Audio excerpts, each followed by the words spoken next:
Wayajibu dan wajib.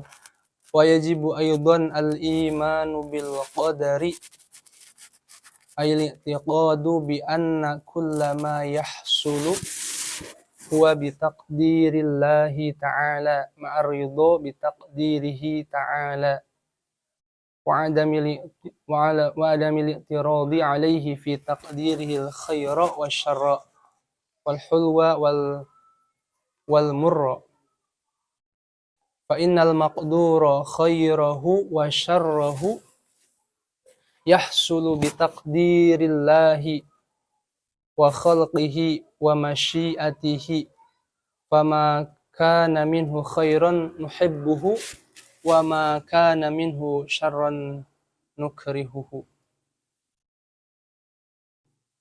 Dan wajib juga beriman dengan qadar, yakni kita berkeyakinan bahwasannya segala sesuatu yang terjadi itu dengan ketentuan Allah Ta'ala.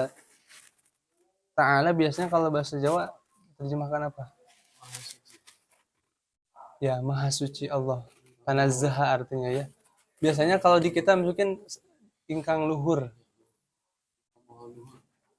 Memang ungkapan maha luhur ini atau Sunda mah maha luhur, tapi dalam bahasa Indonesia biasanya maha tinggi. Kata Kiai Nur Ahmad itu ya ketinggian derajat bukan ketinggian tempat. Kalaupun diterjemahkan maha dalam bahasa Jawa ingkang maha luhur, keluhuran derajat bukan luhur ada di atas. Seperti itu.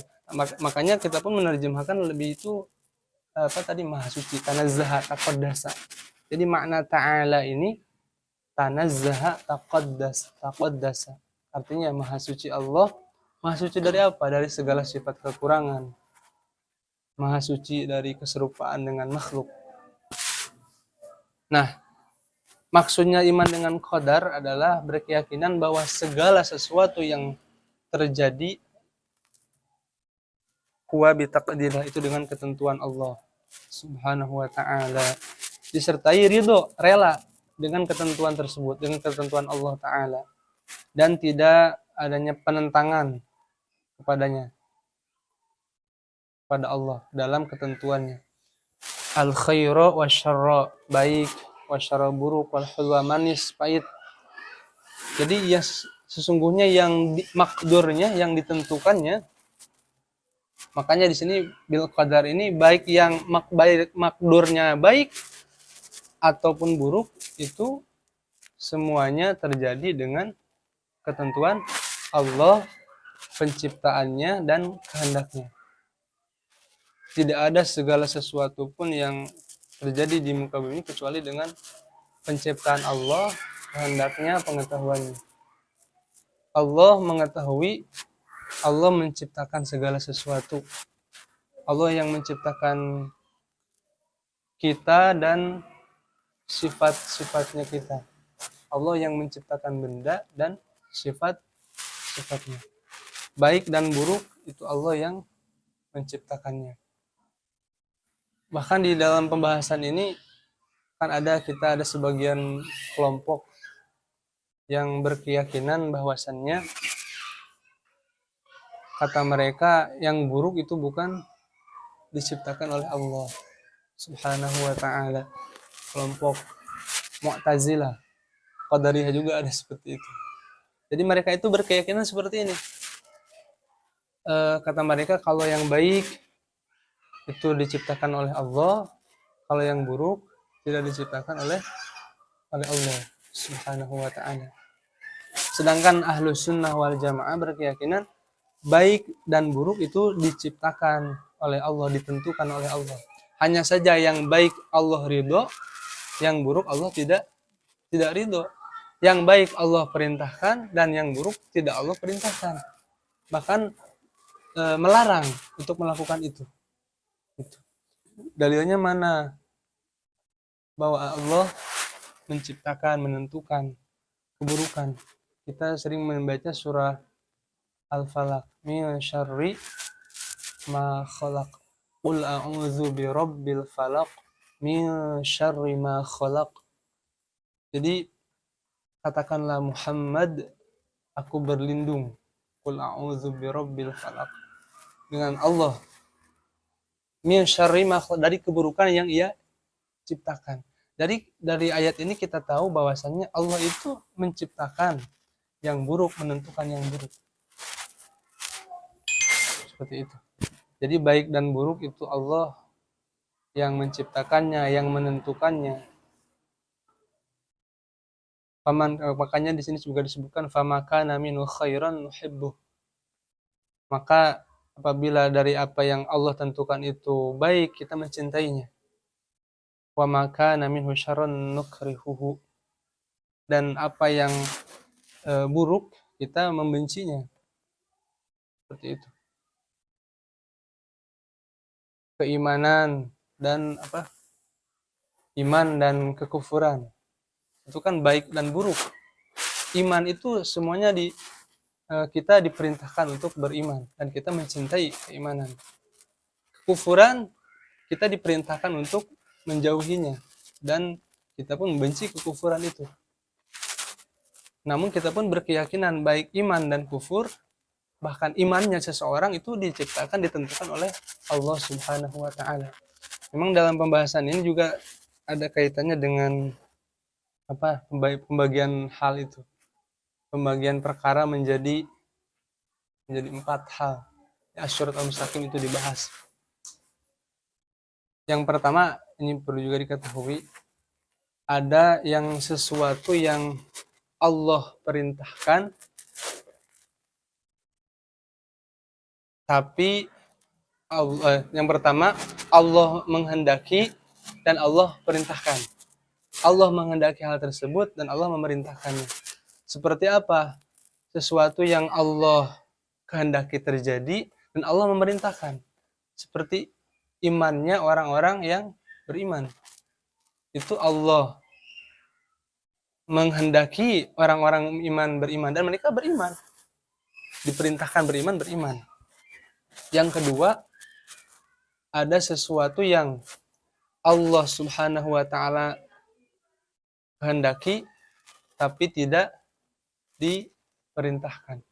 Dikehendaki tapi tidak dilakukan.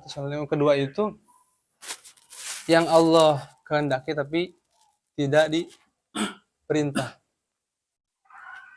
Contohnya kufurnya orang-orang kafir. Dikehendaki tapi tidak diperintahkan. Buktinya sekarang ada orang kafir itu ke Allah sama Allah dikehendaki tapi Allah tidak memerintahkan untuk kufur, justru diperintahkan untuk beriman. Allah kehendaki mereka seperti itu. Jadi kita paham itu kehendak Allah, tapi ingat kita itu bukan masuk ke ranah itu. Apakah saya ini dikehendaki iman atau kafir? Enggak. Ingat yang kita perhatikan itu perintahnya. Kalau yang Allah perintahkan kita lakukan, kalau yang tidak kita tinggalkan. Kalau yang tidak diperintahkan atau dilarang misalkan kekufurnya kita tinggalkan. Yang ketiga, yang pertama tadi apa masih ingat? Yang dikehendaki dan Allah memerintahkan. Yang kedua, Allah menghendaki dan tidak memerintahkan. Dan yang ketiga, Allah memerintahkan tapi tidak menghendaki hal itu terjadi. Allah memerintahkan hal itu tapi tidak menghendaki terjadi. Seperti apa? Seperti kisahnya Nabi Ibrahim. Nabi Ibrahim diperintah oleh Allah Subhanahu wa taala untuk menyembelih putranya Ismail. Dalam satu riwayat menyebutkan Nabi Ishak. Yang benar Nabi Ismail. Jadi ada riwayat Syatorik menyebutkan seperti itu. Jadi yang Nabi Ismail.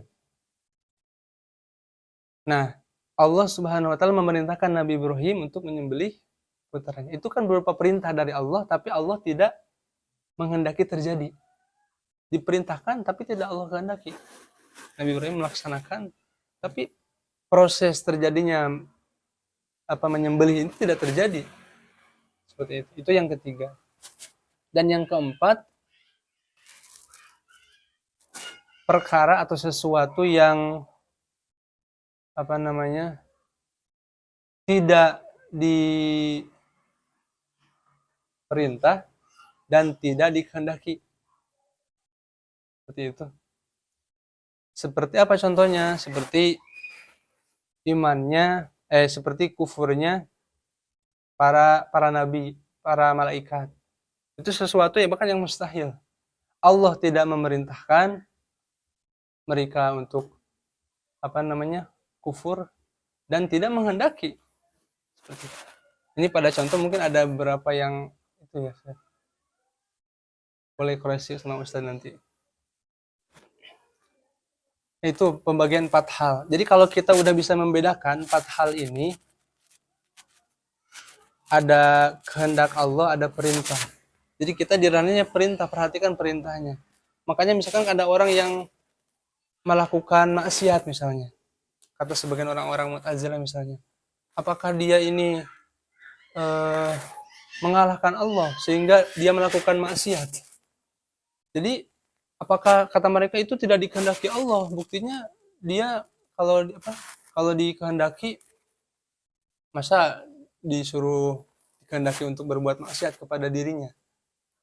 Maksudnya mohon maaf kepada Allah Subhanahu wa taala seperti itu. Jadi kita tahu bahwasanya kita sampaikan maksiat itu sesuatu yang tidak diperintah bahkan dilarang.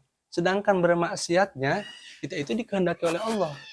Baik dia berbuat maksiat, orang yang bermaksiat itu dia dikehendaki oleh Allah.